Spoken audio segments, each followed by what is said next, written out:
بشيء من الخوف والجوع ونقص من الأموال والأنفس والثمرات وبشر الصابرين.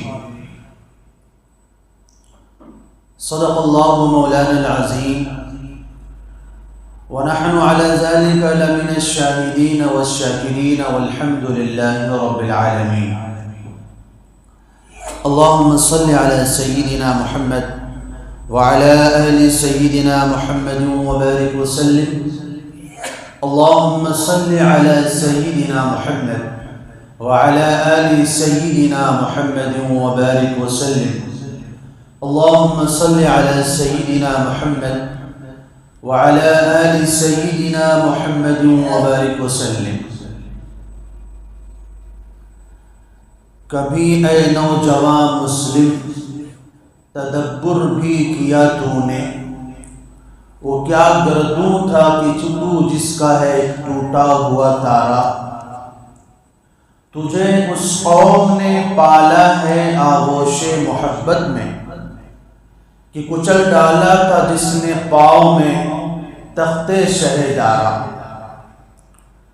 تجھے آبا سے اپنے کوئی نسبت ہو نہیں سکتی، کہ تو گفتار وہ کردار، تو ثابت وہ سیارہ. اور گوادی ہم نے اسلاف سے جو میراث پائی تھی، سریا نے زمیں پر آسماں سے ہم کو دے مارا. یا علامہ اقبال رحمۃ اللہ علیہ کی ایک نظم کے چند اشعار آپ کے سامنے میں نے عرض کیے ہیں. اللہ تبارک و تعالیٰ کی سنت، اللہ تبارک و تعالیٰ کا دستور اور طریقہ رہا ہے کہ اللہ تعالیٰ قوموں کے اوپر حالات، آزمائش، پریشانیاں، مشکلات لے کر کے آتے ہیں. اور ایسے حالات آتے ہیں کہ قوموں کو اپنا وجود، اپنی بقا خطرے میں لگتی ہے،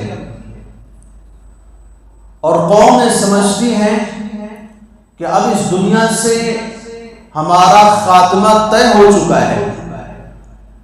تو ایسے وقت میں قوموں کو کیا کرنا چاہیے، اور بالخصوص مسلمان قوم جو اس دنیا کے اندر اللہ تبارک و تعالیٰ کے احکامات کا مظہر ہے، احکامات کی مکلف ہے، اللہ تبارک و تعالیٰ کے احکامات کی پابند ہے.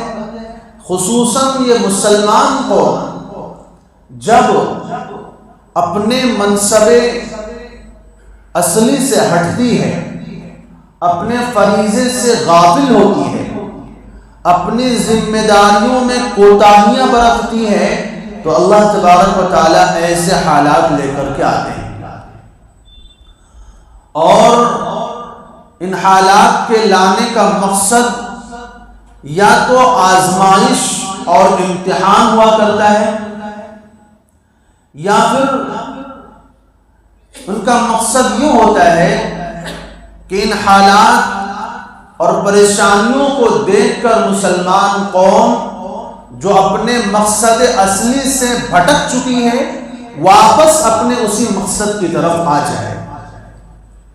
چنانچہ قرآن مجید کی جو آیت میں نے آپ کے سامنے تلاوت کیا ہے، اللہ تعالیٰ نے اس میں یہی فرمایا ہے، لَنَبْلُوَنَّكُمْ بِشَيْءٍ مِّنَ الْخَوْفِ وَالْجُوعِ.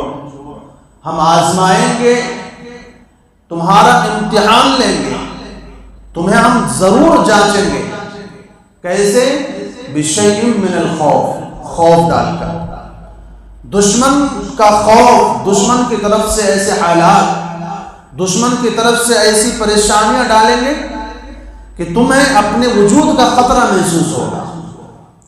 وَلَنَبْلُوَنَّكُمْ بِشَيْءٍ مِّنَ الْخَوْفِ وَالْجُوعِ، بھوک کے ذریعے، مالی حالات ڈال کر کے. وَنَقْصٍ مِّنَ الْأَمْوَالِ وَالْأَنفُسِ وَالثَّمَرَاتِ، مالوں میں، جانوں میں، پھلوں میں کمی کر کے ہم تمہارا امتحان لیں گے. مطلب یہ ہے کہ دنیا میں طرح طرح کے حالات سے ہم تمہیں آزمائیں گے، پرکھیں گے، جانچیں گے، اور ہم دیکھیں گے کہ تم میں سے کون ایسے لوگ ہیں جو ان حالات میں بھی اللہ کے احکامات پر جمنے والے ہیں۔ وَبَشِّرِ الصَّابِرِينَ الَّذِينَ إِذَا أَصَابَتْهُمْ مُصِيبَةٌ، اللہ تعالیٰ فرماتے ہیں خوشخبری سنا دیجیے ان لوگوں کو صبر کرنے والے، جم جانے والے۔ صبر کرنے کا مقصد صرف پریشانیوں کو برداشت کرنا نہیں ہے، بلکہ صبر کا مقصد کا مطلب یہ بھی ہوتا ہے کہ ہم ان حالات میں اور بھی زیادہ طاقت کے ساتھ، جد و جہد کے ساتھ، اور بھی زیادہ اہتمام کے ساتھ اللہ تبارک و تعالیٰ کے احکامات پر عمل کرنے لگ جائیں۔ تو اللہ تعالیٰ کہتے ہیں آزمائش کے دنوں میں، پریشانیوں کے دنوں میں، مشکلات کے دنوں میں جو لوگ جم جانے والے ہیں، اللہ کے احکامات پر ڈٹ جانے والے ہیں، صبر کر جانے والے ہیں، ان لوگوں کو خوشخبری سنا دیجئے کہ الذین اذا اصابتہم مصیبہ، کہ جب ان کو کوئی مصیبت آتی ہے، کوئی پریشانی آتی ہے، تو یہ کہتے ہیں انا للہ و انا الیہ راجعون، ہم اللہ کے ہیں اور اللہ کی طرف جانے والے ہیں۔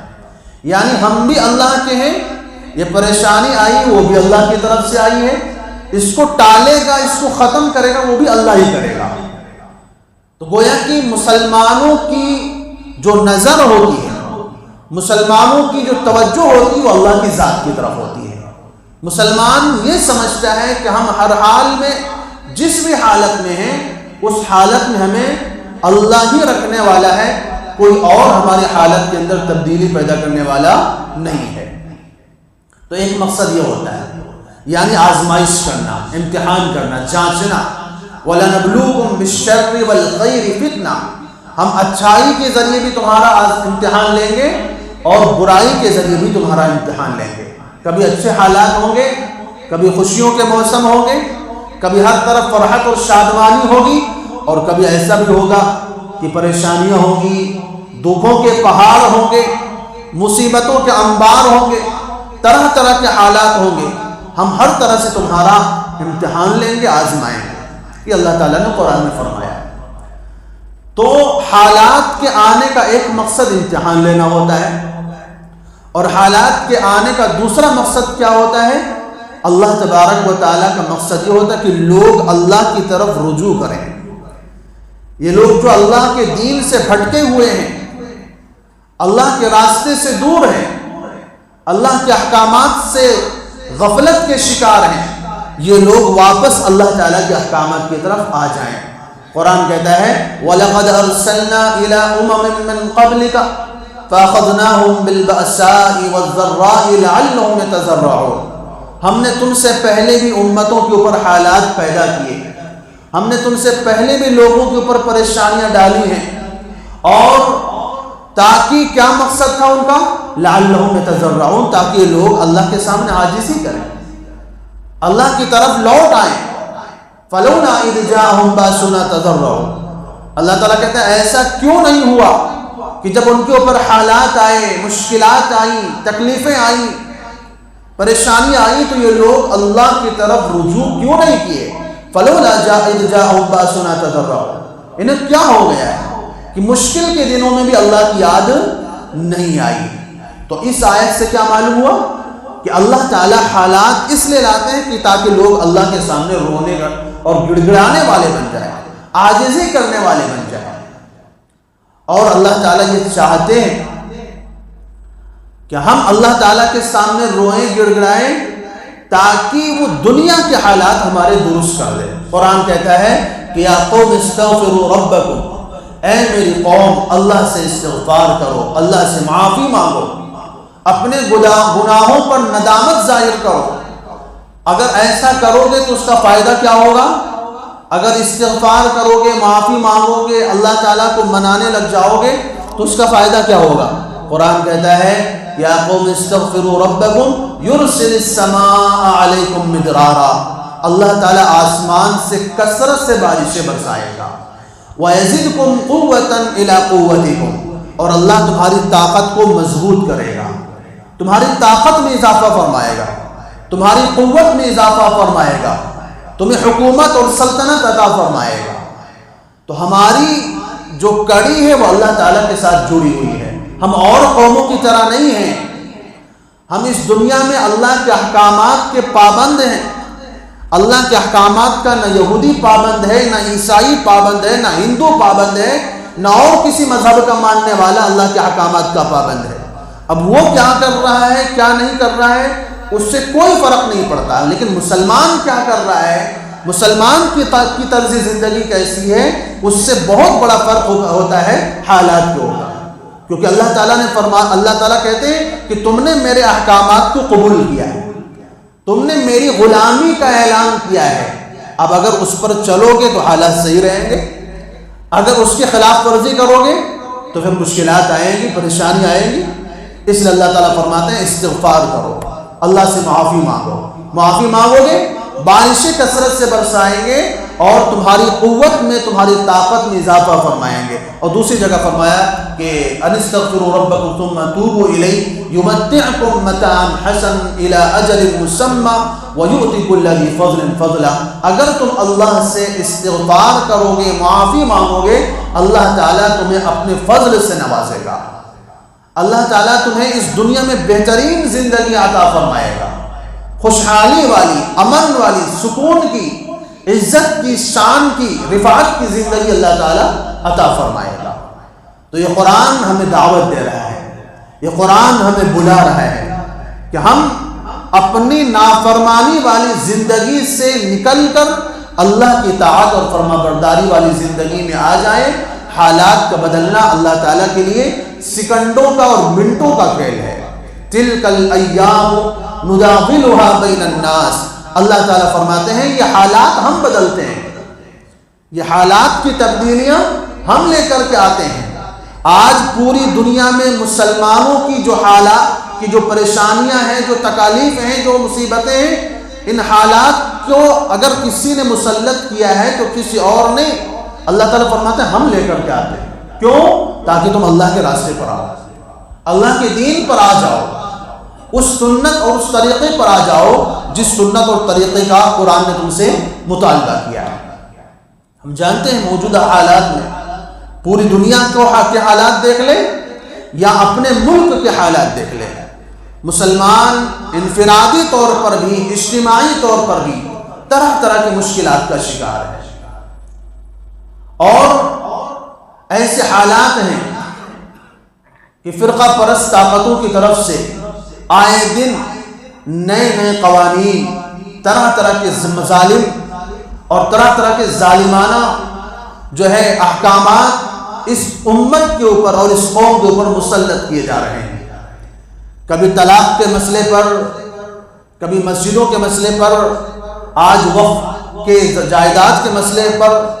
اور یہ سلسلہ رکنے والا نہیں ہے، یہ سلسلہ تھمنے والا نہیں ہے. ہم سمجھتے ہیں کہ وہاں پر مسئلہ ہو گیا، چلو ٹھیک ہے، اب نہیں ہوگا. بابری مسجد پہ ہوا، ہم نے سمجھا تھا اب وہاں ٹھہر گیا، اب نہیں ہوگا. اب دیکھیے ساری مسجدوں پر مسئلہ آ گیا ہے. وہاں پر خاموش رہے تو اب ساری مسجدوں پر وہ حالات آ گئے جو بابری مسجد پر آئے تھے. تو یہ سلسلہ تھمنے والا نہیں ہے. آئے دن مسلمانوں کو مذہب کے نام پر، فرقہ پرست نعروں کے نام پر اور مخصوص طرح کے الزامات لگا کر، طرح طرح کے بہانوں کے ذریعے مسلمانوں کو قتل کرنا، ان کو مارنا، پیٹنا، کبھی ٹرینوں میں، کبھی ریلوے اسٹیشن پر، کبھی تفریح گاہوں میں، کبھی عام سڑکوں پر مسلمانوں کو قتل کرنا، ان کا خون بہا دینا.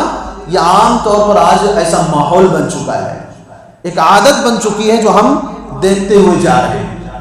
تو ایسے حالات میں کیا اس ملک کے اندر ہماری کوئی حیثیت نہیں ہے؟ کیا اس ملک کے اندر ہمارا کوئی حق نہیں ہے؟ اگر ہم تاریخ میں غور کریں گے، تاریخ کا مطالعہ کریں گے تو ہمیں یہ معلوم ہوتا ہے کہ اس ملک کے اندر مسلمان آج سے نہیں بلکہ رسول اللہ صلی اللہ علیہ وسلم کی وفات کے 5 یا 6 سالوں کے بعد سے مسلمان اس ملک کے اندر موجود ہیں. 1500 سال کی تاریخ ہے، تب سے مسلمان اس ملک میں موجود ہیں. مسلمان آتے رہے، تجارت کے مقصد سے آئے، اور یہاں آ کر انہوں نے اپنے اخلاق سے، اپنے کردار سے لوگوں کو متاثر کیا. لوگوں نے اسلام قبول کرنا شروع کیا. اور ایک وقت وہ بھی آیا کہ محمد ابن قاسم نے سندھ کو فتح کیا، راجہ داہر کا مقابلہ کیا اور ہندوستان کے اندر اسلام کی حکومت کی بنیاد ڈالی، اسلام کی حکومت کا آغاز کیا. کہ تاریخ نے وہ دور بھی دیکھا کہ 600 سال ہندوستان میں ایسے گزرے کہ جب دکن سے لے کر ملتان تک، کشمیر سے لے کر کنیا کماری تک، جس کو اکھنڈ ہندوستان کہا جاتا تھا، اس ہندوستان پر مسلمانوں کی حکومت تھی. پورے ہندوستان کے اندر اور تقریباً 800 سال تک الگ الگ خطوں میں مسلمانوں کی حکومت رہی ہے. اب آج فرقہ پرست طاقتوں کی حکومت ہے، میڈیا ان کے قبضے میں ہے، وہ جس چیز کو چاہے سچ کر دکھاتے ہیں، جتنے بڑے جھوٹ کو چاہے ملمع کر کے اس کو لوگوں کے سامنے پیش کرتے ہیں اور لوگوں کو وہی سچ کر کے دکھاتے ہیں. ورنہ اگر تاریخ کا مطالعہ کیا جائے، تاریخ کو پڑھا جائے، تو ہندوستان میں مسلمانوں نے اپنی دور حکومت میں کسی بھی مذہب کے ماننے والے پر کوئی ظلم نہیں کیا. یہ جتنے سارے الزامات لگائے جاتے ہیں سب بے بنیاد ہیں، ان کی کوئی سچائی نہیں ہے، ان کی کوئی حقیقت نہیں ہے. مسلمانوں نے اپنے دور حکومت میں اس ملک میں تمام مذاہب کے ماننے والوں کو اپنے اپنے مذہب پر عمل کرنے کی کھلی آزادی دے رکھی ہے. اور انہوں نے جو حکومت کی ہے یہاں پر انہوں نے اسلام کو پھیلانے کی کوشش ہی نہیں کی ہے. اگر انہوں نے وہ کام کیا ہوتا جو آج لوگ الزام لگا رہے ہیں کہ زبردستی مسلمان بنایا، تلوار کے زور پر مسلمان بنایا، زبردستی طاقت کے زور پر لوگوں کو کلمہ پڑھایا، تو آج اگر انہوں نے ایسا کیا ہوتا تو آج ہندوستان میں ہندوؤں کی اکثریت نہیں، مسلمانوں کی اکثریت ہوتی، مسلمان زیادہ تعداد میں ہوتے. لیکن تاریخ اس بات کی گواہ ہے کہ مسلمان اس ملک میں کبھی بھی اکثریت میں نہیں رہا ہے. مسلمان ہمیشہ اس ملک میں کم رہے ہیں.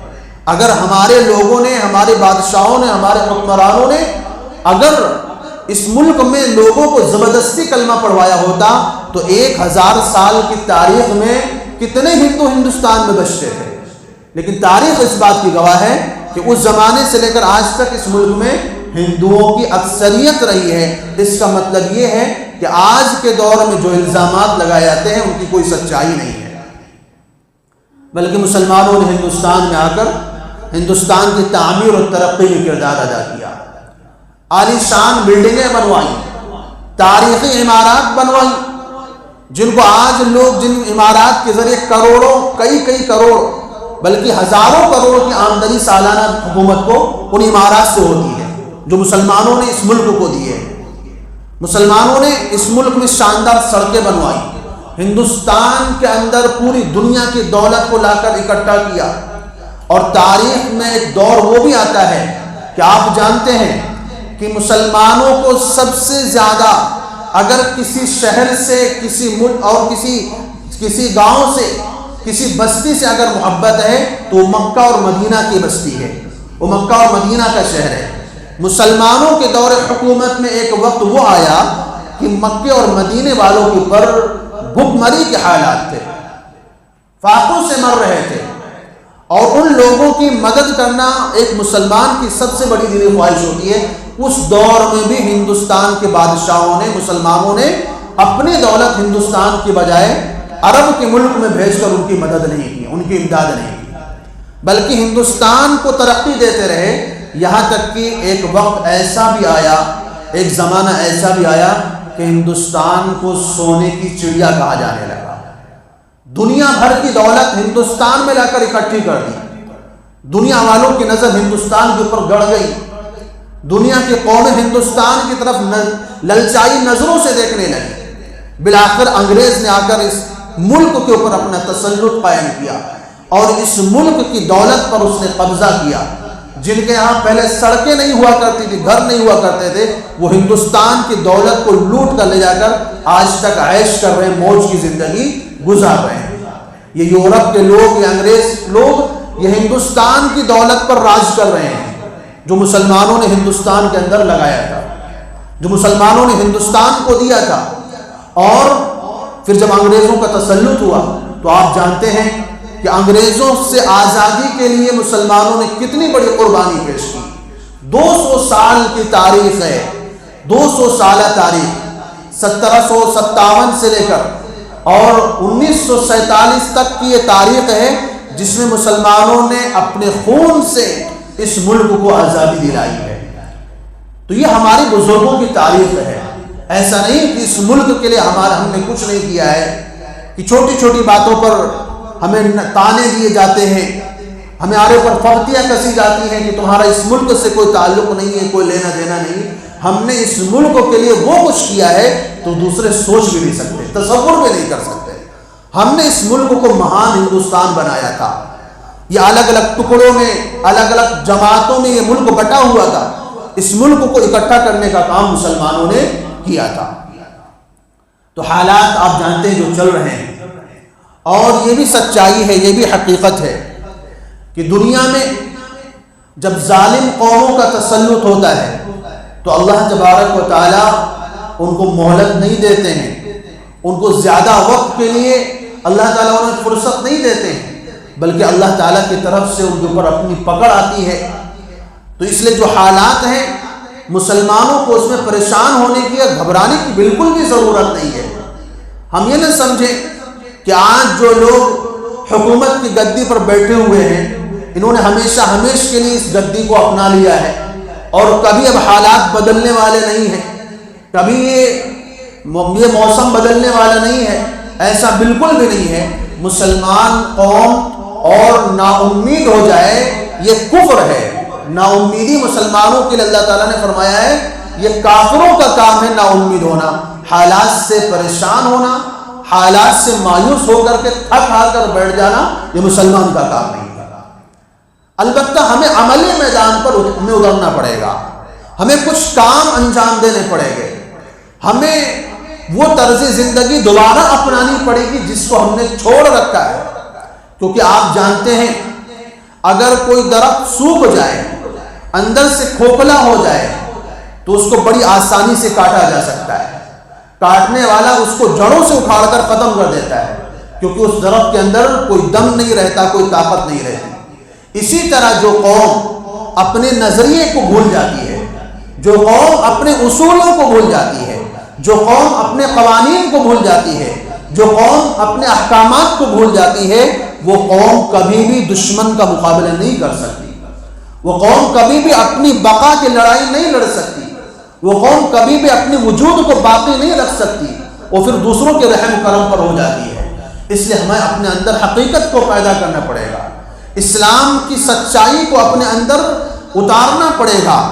صرف نام کے مسلمان بننے کے بجائے حقیقی معنی میں ہمیں مسلمان بننا پڑے گا، ورنہ رسول اللہ صلی اللہ علیہ وسلم نے ان حالات کے بارے میں پیشین گوئی فرمائی تھی۔ ایک زمانہ ایسا آئے گا کہ اسلام کا صرف نام باقی رہ جائے گا، مسلمان صرف نام کا مسلمان ہوگا، مسلمانی اس کے اندر نہیں ہوگی۔ ہمیں دوسروں سے شکوہ ہے، ہمیں دشمنی کی شکایت ہے کہ فلاں ہمارے ساتھ ایسا کر رہا ہے، فلاں ہمارے ساتھ ایسا کر رہا ہے، فلاں ہمارے کے ساتھ ایسا کر رہا ہے۔ مسلمان کو شکایت کرنا بنتا ہی نہیں ہے۔ کیوں؟ اس کی وجہ ہے، اس کی حقیقت یہ ہے کہ جن لوگوں کو تمہارے نظریے سے نفرت، تمہارے عقیدے سے نفرت، تمہارے مذہب سے نفرت، تمہارے ایمان سے نفرت، تمہارے قرآن سے نفرت، تمہاری تہذیب سے، تمدن سے نفرت، جن کو تمہاری شکل سے نفرت، تمہارے لباس سے نفرت، تمہارے وجود سے نفرت اور تمہارے نام سے نفرت ہے، کیا وہ لوگ تمہارے مذہب کی حفاظت کریں گے؟ تمہاری شریعت کی حفاظت کریں گے؟ ایسے لوگوں سے شریعت کی حفاظت کی امید رکھنا ایسے ہی ہے جیسے آگ سے پیاس بجھانے کی امید رکھنا، جیسے برف سے ایندھن کے کام آنے کو امید رکھنا، ایسے ہی ان لوگوں سے شریعت کو بچانے کو امید رکھنا ہے۔ حالات آئے ہیں، مقابلہ ہمیں کرنا پڑے گا، اپنے وجود کی، اپنی بقا کی جنگ ہمیں لڑنی پڑے گی، اپنے صفوں میں ہمیں اتحاد پیدا کرنا پڑے گا، اپنے آپ کو ایک پلیٹ فارم پر لانا پڑے گا، اپنے وجود کو باقی رکھنے کے لیے تمام طرح کے مذہبی، مسلکی، گروہی اختلافات کو بھلا کر ایک امت، ایک کلمے اور ایک اسلام اور ایک دین، ایک قرآن کی بنیاد پر اپنے آپ کو ایک میدان میں اور ایک جماعت میں لانا پڑے گا، ایک پلیٹ فارم پہ لانا پڑے گا۔ اس کے بغیر ہمارا کسی بھی میدان میں کامیاب ہونا ناممکن ہے۔ اور ان حالات میں سب سے پہلے جو ضرورت ہے وہ وقتی طور پر جو کام کرنے کی وہ تو ضرورت ہے ہی ہے، لیکن میں نے شروع میں بھی کہا کہ ہمارا جو سلسلہ ہے، ہمارا جو وجود ہے، ہماری جو کڑی ہے وہ اللہ تعالیٰ کی ذات سے ملی ہوئی ہے۔ جب ہمارے اعمال میں، ہمارے کردار میں، ہمارے اخلاق میں خرابی آتی ہے، حالات کبھی آتے ہیں۔ حدیث ہمیں بتاتی ہے، قرآن ہمیں بتاتا ہے، رسول اللہ صلی اللہ علیہ وسلم نے فرمایا اعمالکم اموالکم، تمہارے اعمال ہی تمہارے حکمراں ہیں۔ یعنی تم اوروں کی شکایت نہ کرو، دشمن کا کام ہی دشمنی کرنا ہے۔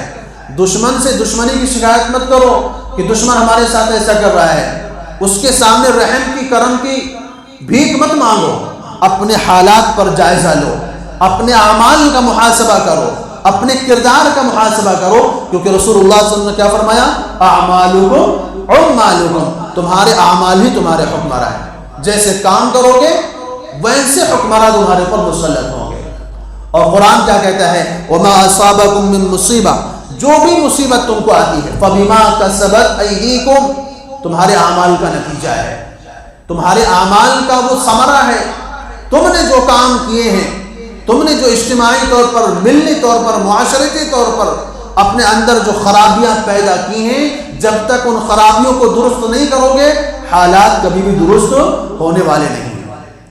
قرآن ہم سے مطالبہ کرتا ہے، حدیث ہم سے مطالبہ کرتی ہے، شریعت کا ہم سے مطالبہ ہے کہ ہمیں حالات میں گھبرانے کے، رونے کے، چیخنے کے، چلانے کے بجائے اپنے آپ کو اللہ کے در پر لانا پڑے گا، اللہ سے رجوع کرنا پڑے گا، اللہ تعالیٰ سے اپنے آپ کو، اللہ تعالیٰ کے سامنے اپنی ندامت اور اپنی عجز کا اظہار کرنا پڑے گا۔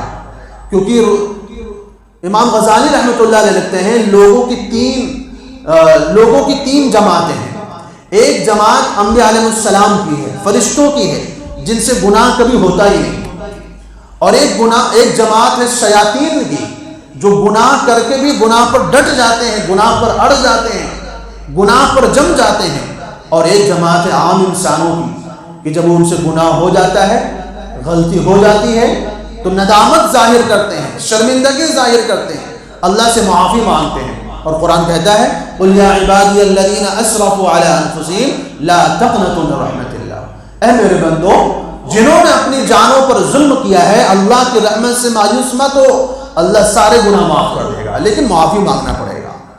اللہ تعالیٰ فرماتے ہیں وَالَّذِينَ إِذَا فَعَلُوا فَاحِشَةً، کہ جو لوگ جب کوئی برائی کر لیتے ہیں، کوئی بے حیائی کا کام کر لیتے ہیں، او ظلموا انفسهم، اپنی جانوں پر ظلم کر لیتے ہیں، ذکروا اللہ فاستغفروا لذنوبهم، تو وہ لوگ اللہ کو یاد کرتے ہیں اور اپنے گناہوں کی معافی مانگتے ہیں۔ ومن یغفر الذنوب الا اللہ، اور اللہ کے علاوہ کون گناہ معاف کرے گا؟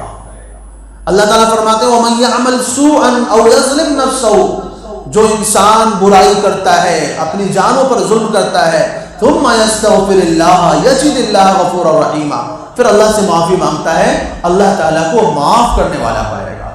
تو قرآن کی ایک نہیں سینکڑوں آیات ایسی ہیں، وقت نہیں آپ کے سامنے بیان کرنے کا، جس میں اللہ تعالیٰ اپنے بندوں سے مطالبہ کر رہے ہیں کہ گناہ کر لیا ہے کوئی بات نہیں، گناہ کے بعد آؤ میرے در پر مجھ سے معافی مانگ لو۔ جو اللہ سے جو تعلق تمہارا ٹوٹ گیا ہے، جو رشتہ کمزور ہو گیا ہے، وہ رشتے کو دوبارہ جوڑ لو، پھر سے مضبوط کر لو، کیونکہ ہمارا اپنا کوئی وجود نہیں ہے، ہماری اپنی کوئی حقیقت نہیں ہے، ہماری اپنی کوئی طاقت نہیں ہے، ہمارا وجود اللہ کے دم سے ہے، ہماری طاقت اللہ کے دم سے ہے۔ اللہ اگر ہماری مدد کرے گا تو ہم کامیاب ہوں گے، اگر اللہ ہماری مدد نہیں کرے گا تو دنیا کی کوئی طاقت ہماری مدد نہیں کر سکتی۔ فرمایا ینصرکم اللہ وَيَخْذُلْكُمْ فَمَنْ ذَا الَّذِي يَنصُرُكُمْ مِنْ بَعْدِهِ، اللہ تعالیٰ فرماتے ہیں ینصرکم اللہ فلا غالب لکم، اگر اللہ تمہاری مدد کرنے پر آ جائے دنیا کی کوئی طاقت تمہارے پر غالب نہیں ہو سکتی۔ یہ قرآن اعلان کر رہا ہے وَيَخْذُلْكُمْ فَمَنْ ذَا الَّذِي يَنصُرُكُمْ مِنْ بَعْدِهِ، اور فرمایا اگر اللہ تمہیں چھوڑ دے، اللہ تمہاری مدد نہ کرے تو دنیا میں کون ہے جو تمہاری مدد کرے گا؟ اللہ تعالیٰ سوال فرما رہے ہیں، اعلان کر رہے ہیں، مسلمانوں کو بیدار کر رہے ہیں کہ مسلمانوں تمہارا وجود اللہ کے دم سے ہے، تم کسی اور طاقت کی طرف مت دیکھو، کسی اور جماعت یا کسی اور پارٹی کی طرف مت دیکھو، تمہاری مدد اور نصرت بھی اللہ کی طرف سے ہے اور تمہاری کامیابی اور ناکامی بھی اللہ کی طرف سے ہے۔ اللہ مدد کرے گا تو تم کامیاب ہوگے۔ تو جب ہمارا وجود، ہماری طاقت اللہ کی ذات سے ہے تو ہمیں اللہ تعالیٰ کے ساتھ اپنا رشتہ مضبوط کرنا چاہیے، اللہ کی طرف رجوع کرنا چاہیے، اللہ سے معافی مانگنا چاہیے۔ حدیث میں آتا ہے رسول اللہ صلی اللہ علیہ وسلم کے زمانے میں جب بھی کوئی پریشانی آتی تھی، چھوٹی سی مصیبت پیش آتی تھی، رسول اللہ صلی اللہ علیہ وسلم فوراً اللہ کی طرف رجوع فرماتے تھے۔ فزع الی الصلاۃ، قرآن کہتا ہے فوراً نماز کی طرف آتے تھے، نماز پڑھتے تھے، اللہ سے دعا مانگتے تھے۔ تو اللہ تعالیٰ کی طرف رجوع کرنا یہ حالات کا تقاضا ہے، یہ وقت کی ضرورت ہے، اور اللہ تعالیٰ معافی مانگنے والوں سے بہت خوش ہوتے ہیں۔ حدیث کہتی ہے، حدیث کا بیان ہے، حدیث ہمیں بتاتی ہے کہ رسول اللہ صلی اللہ علیہ وسلم فرماتے ہیں کہ جب کوئی بندہ اللہ تعالیٰ سے معافی مانگ لیتا ہے، اللہ تعالیٰ اس سے اتنا خوش ہوتے ہیں جتنا وہ آدمی خوش ہوا تھا جس کی سواری جنگل میں گم ہو گئی تھی اور اسی سواری پر کھانا پانی ضرورت کی ہر چیز تھی اور جنگل میں تنہا تھا، کوئی ساتھ میں نہیں تھا، راستے کا پتہ نہیں تھا، پانی موجود نہیں تھا، کھانا موجود نہیں تھا، پھل فروٹ موجود نہیں تھے، اور ایسے حالات میں اس کا اونٹ گم ہو گیا۔ اب یہ بندہ سو گیا تھا، اس کی آنکھ کھلی تو دیکھا اونٹ غائب ہے اور ہمارے پاس اب کھانے کا کچھ نہیں، پینے کا کچھ نہیں اور جنگل کو پار کرنے کا کوئی ذریعہ نہیں، اس کا مطلب اب میری موت طے ہے، میرا مرنا یقینی ہے۔ وہ موت کے انتظار میں لیٹ گیا، آنکھیں بند کیے ہوئے تھے، اچانک آنکھیں کھولتا ہے تو دیکھتا ہے کہ اس کا اونٹ جس کے اوپر کھانا پینا ضرورت کا سارا سامان موجود تھا اور جو اونٹ اس کی سواری تھا، اچانک آنکھ کھولتا ہے کہ وہ اونٹ اس کے سامنے موجود ہوتا ہے۔ جب وہ اونٹ کو سامنے موجود پاتا ہے اتنا خوش ہوتا ہے، اتنا خوش ہوتا ہے کہ جذبات میں آ کر، فرط محبت میں آ کر اللہ تعالیٰ کا شکر ادا کرتا ہے اور کہتا ہے اللہ تو میرا بندہ ہے، میں تیرا رب ہوں، اللہم انت عبدی وانا ربک، اے اللہ تو میرا بندہ ہے، میں تیرا رب ہوں۔ جبکہ کہنا کیا چاہیے تھا، اللہ میں تیرا بندہ ہوں، تو میرا رب ہے، لیکن خوشی میں اور جذبات میں آ کر اتنا زیادہ اس کو خوشی ہوتی ہے کہ اس کو ہوش نہیں رہ جاتا کہ میں جملہ کیا ادا کر رہا ہوں، زبان سے کیا نکال رہا ہوں۔ فرمایا جتنا وہ بندہ خوش ہوتا ہے اپنی سواری کے واپس مل جانے پر، اللہ تعالیٰ اس سے زیادہ خوش ہوتے ہیں جب بندہ اللہ تعالیٰ کی طرف رجوع کرتا ہے، اللہ تعالیٰ سے معافی مانگتا ہے۔ اور یہاں تک رسول اللہ صلی اللہ علیہ وسلم نے فرمایا کہ لو لم تذنبوا، اگر تم نے گناہ کر کے اللہ سے استغفار نہیں کیا، اللہ تمہیں ہلاک کر دے گا اور تمہاری جگہ پر دوسرے لوگوں کو لے کر کے آئے گا، وہ آئیں گے گناہ کر کے اللہ تعالیٰ سے معافی مانگیں گے اور اللہ ان کے گناہوں کو معاف فرمائے گا۔ تو رجوع الی اللہ کی سب سے بڑی ضرورت ہے موجودہ حالات میں۔ یہ پریشانی ہمارے اوپر جو آتی ہیں تو ان پریشانیوں کو ہم کسی کے سامنے کہنے کے بجائے اللہ سے اپنی پریشانی بیان کریں، اللہ تعالیٰ ہم سے یہی چاہتے ہیں۔ اور میں نے شروع میں عرض کیا کہ حالات آتے بھی اسی لیے ہیں کہ جو ہم راستے سے بھٹک گئے ہیں تو راستے پر دوبارہ واپس آ جائیں، جو دین سے ہم دور ہو چکے ہیں، نمازوں سے دور ہو چکے ہیں، قرآن سے دور ہو چکے ہیں، دوبارہ اس راستے پر آ جائیں، اللہ تعالیٰ حالات کو بدل دے گا۔ اللہ تعالیٰ فرماتے ہیں یہ حالات کا بدلنا میرے لیے چھٹکیوں کا کھیل ہے، تلک الایام نداولها بین الناس۔ تو ایک کام ہمیں یہ کرنا ہے۔ دوسرا کام ہمیں یہ کرنا ہے کہ باطل پرست طاقتوں کی طرف سے، شر پسندوں کی طرف سے شریعت کی غلط تشریح غیر مسلموں کے ذہنوں میں ڈالی جاتی ہے، قرآن کی غلط تشریح پیش کی جاتی ہے۔ تو ہم امت دعوت ہیں، اللہ تعالیٰ نے ہمیں قرآن کی شریعت کی دعوت کا حکم دیا ہے، تو اب ہماری ذمہ داری یہ ہے کہ جن لوگوں کے ذہنوں کو خراب کیا جاتا ہے قرآن کی تعلیمات کا غلط مطلب پیش کر کے، ان لوگوں کے سامنے ہم قرآن کا صحیح مطلب پیش کریں، ان کے سامنے ہم اسلام کی صحیح تعلیم پیش کریں، اسلام کا سچا جو رخ ہے وہ ان کے سامنے ظاہر کریں، تاکہ ان کو پتہ چلے کہ ہمارے سامنے جو قرآن کی اسلام کی تشریح آ رہی ہے وہ سچی تشریح نہیں ہے، وہ جھوٹی تشریح ہے۔ حقیقت میں اسلام بڑا پیارا مذہب ہے، بڑا ہی خوبصورت مذہب ہے، بڑا ہی امن پسند مذہب ہے۔ اور تیسرا کام ہمیں جو کرنا ہے کہ دنیا میں رہنے کے لیے دنیا کی چیزوں سے دور رہ کر ہم زندگی نہیں گزار سکتے، اس لیے عصری تعلیم میں بھی ہمیں ترقی کرنا ہے اور اعلیٰ سے اعلیٰ ڈگریوں سے ہمیں کامیاب ہونا ہے، اعلیٰ سے اعلیٰ عہدے ہمیں حاصل کرنے ہیں، ماہر قسم کے ڈاکٹرز، انجینئرز اور سائنسداں ہمیں پیدا کرنے ہیں، تاکہ ہم اس ملک کے لیے اپنی اہمیت کو ثابت کر سکیں، اس ملک کے لیے اپنی افادیت کو ثابت کر سکیں، اور خصوصیت کے ساتھ سیاست کے میدان میں عملی طور پر چھوٹے اور بڑے پیمانے پر ہمیں حصہ لینے کی ضرورت ہے۔ اب تک ہم نے کیا کیا ہے؟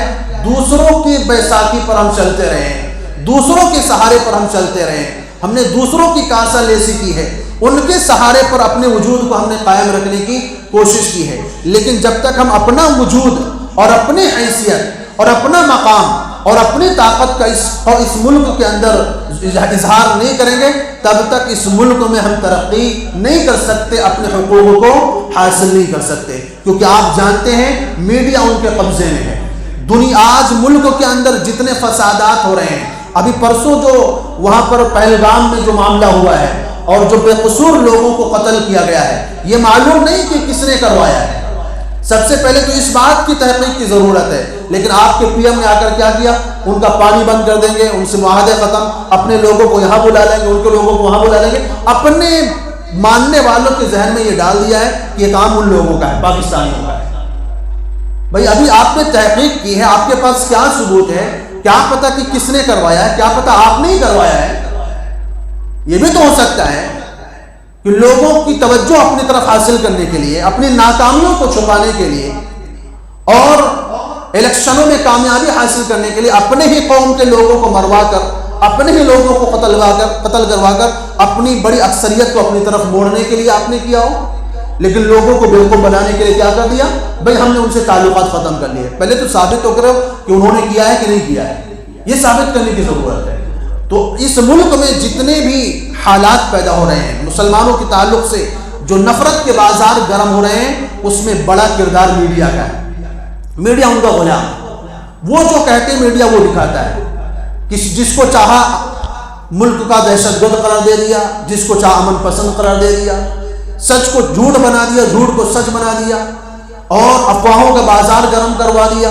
اب جیسے کہ ابھی اس میں آتا ہے مذہب نام پر، مذہب پوچھ کر کے گولی ماری، پینٹ اتروا کر گولی ماری، اور پتہ نہیں کیا کیا باتیں ہو رہی ہیں۔ بھائی گولی دور سے چلا رہا ہے بندہ، وہ وہاں سے مذہب پوچھ رہا ہے، وہاں سے کلمہ پڑھوا رہا ہے، پھر ان کو بچانے والے کون ہیں؟ وہاں جو 26-28 لوگ قتل ہوئے تو ہزاروں موجود تھے، ان ہزاروں لوگوں کو وہاں کے مقامی مسلمانوں نے بچایا، مقامی مسلمانوں نے ان کی حفاظت کی، اپنے گھروں میں پناہ دی، اپنی جان پر کھیل کر، خود شہادت دے کر کے اور اپنی جان کی قربانی دے کر کے یہاں کے غیر مسلموں کو انہوں نے بچایا ہے۔ اس چیز کو میڈیا نہیں دکھاتا۔ تو میڈیا کا کام کیا ہے؟ مسلمانوں نے اپنے دور حکومت میں ہندوؤں پر بڑا ظلم کیا ہے، ان کی مندریں توڑی ہیں، ان کی عزتوں، ان کی عورتوں کی عزتیں لوٹی ہیں، ان کے لوگوں کو قتل کیا ہے، ان کی زمینیں ہڑپ کی ہیں، ان کی زمینوں پر مسجدیں بنائی ہیں۔ یہ طرح طرح کے پروپیگنڈے جو ہیں وہ میڈیا کا کر رہی ہے۔ تو ہمیں بھی اپنے طور پر اپنی ایسی میڈیا بنانے کی ضرورت ہے، اپنے ایسے چینل بنانے کی ضرورت ہے جو لوگوں کے سامنے سچائی لا سکے، حقیقت کو واضح کر سکے۔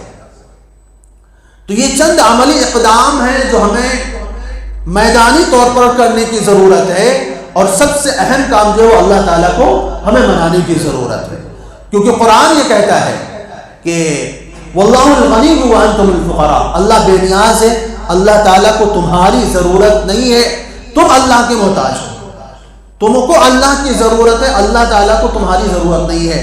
نہ اسلام کو خطرہ ہے، نہ دین کو خطرہ ہے، نہ قرآن کو خطرہ ہے، نہ اللہ کو خطرہ ہے، نہ اس کے نبی کو خطرہ ہے۔ تو تم اللہ کے محتاج ہو، تم قرآن کے محتاج ہو، تم اسلام کے محتاج ہو، تم دین کے محتاج ہو۔ اور اللہ تعالیٰ فرماتے ہیں واللہ الغنی وانتم الفقراء، بڑی سخت دھمکی اس آیت کے اندر ہے۔ اللہ تعالیٰ فرماتے ہیں ان تتولوا یستبدل قوما غیرکم ثم لا یکونوا امثالکم، اگر تم اللہ کے دین کی خدمت کے لیے کھڑے نہیں ہوئے، اگر تم یوں ہی اپنی مستیوں میں لگے رہے، دین پر عمل کرنے کے لیے تیار نہیں ہوئے، اللہ کے احکامات کو تم نے قبول نہیں کیا، اللہ کے دین کی تم نے نصرت نہیں کی، تو فرمایا ان تتولوا یستبدل قوما غیرکم، اگر تم ایسے روگردانی کرتے رہے، اللہ تمہیں ختم کر دے گا، تمہاری جگہ دوسروں کو لائے گا، وہ لوگ اس کی دین کی خدمت کریں گے، ثم لا یکونوا امثالکم، پھر وہ تمہارے جیسے نہیں ہوں گے۔ ہے آیا یورشے تاتار کے افسانے سے، پاسباں مل گئے کعبے کو صنم خانے سے۔ مسلمانوں نے جب بہت زیادہ بے دینی کا مظاہرہ کیا تھا، تاتاریوں نے مسلمانوں پر حملہ کیا۔ میں نے اس سے پہلے پچھلے بیان میں اس کا ذکر کیا تھا کہ 1 کروڑ سے زیادہ مسلمانوں کو قتل کیا گیا تھا، اور جن تاتاریوں نے مسلمانوں کا خون بہایا، جنہوں نے مسلمانوں کے خون سے ندیاں سرخ کر دی تھی، آگے چل کر وہی تاتاری مسلمان ہو گئے، اسلام کا کلمہ پڑھے اور کعبے کے محافظ بن کر، قرآن کے محافظ بن کر کھڑے ہوئے۔ اللہ تعالیٰ نے دکھایا کہ تم نہیں کر رہے تھے تو ہم نے تم کو ختم کیا ہے، تمہاری جگہ لا کے ان کو کھڑا کیا ہے۔ تو اللہ، اس بات سے ہمیں ڈرنے کی ضرورت ہے، ہمیں سب سے زیادہ خوف کھانے کی ضرورت ہے وہ اس بات کی کہ اللہ بے نیاز ہے، اس کا دین بے نیاز ہے، اس کا قرآن بے نیاز ہے، اس کو ہماری ضرورت نہیں ہے، ہم اس کے محتاج ہیں۔ اگر ہم اس کے دین کا کام نہیں کریں گے، ہم اس کے احکامات کو نہیں اپنائیں گے، اللہ تعالیٰ کہتے ہیں ہم تمہیں ختم کر دیں گے، تمہاری جگہ دوسروں کو لائیں گے، وہ اللہ کے دین کا کام کریں گے۔ اس لیے ہمیں ضرورت ہے اس بات کی کہ اپنے حالات کو اور اپنے طرز زندگی کو، اپنے معاملات کو، اپنے اخلاق کو، اپنے کردار کو بدلیں اور سچے معنی میں مسلمان بن کر دکھائیں، کیونکہ اللہ تعالیٰ کا ہم سے یہی مطالبہ ہے، یا ایھا الذین آمنوا ادخلوا فی السلم کافہ، اے مسلمانوں پکے طور پر، مکمل طور پر، کامل طور پر اس